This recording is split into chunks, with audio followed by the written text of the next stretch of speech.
Hi guys! Ganda rin ba kayo magluto ng adobong atay at balon-balunan? Yun bang tuyong-tuyo yung sabaw? Tara, luto tayo! Meron tayo ditong malinis na atay at balon-balunan. Dinagdagan na rin natin ng konting laman ng manok. Hiwain ng mga sibuyas ng medyo maliliit lang ng konti. Sunod na natin itong mga bawang. Pitpitin lang para mabilis balatan at saka hiwain. Ayan, ready na ang ating mga pampalasa. Una natin gagawin ay prituhin muna ang mga atay at balon-balunan. Bantayan lang maging golden brown ang kulay at saka hanguin. Next, prituhin natin ang aswete para magkulay and hanguin din agad para hindi masunog.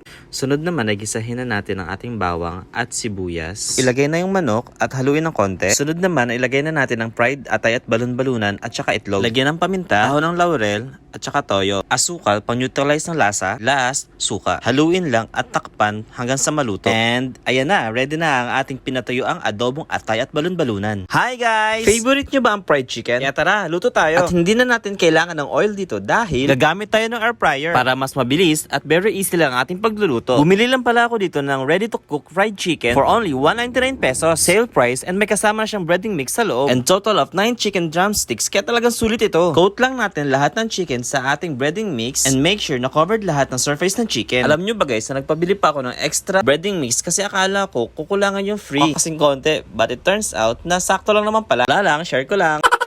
Okay na, balik na tayo sa pagluluto. Ready na ang ating air fryer, naka-preheat na rin yan. Next, lagyan na natin ang ating mga chicken. Bali 2 batches pa lang ginawa namin kasi nga hindi kasya. Dahil malalaki ang chicken. Set lang ng 20 minutes and check natin para baliktarin, para pantay at luto lahat ng sides. Then, salang ulit. After another 20 minutes, ayan na, ready na ang ating air fried chicken. Kaya tara, tikman na yan. And follow for more.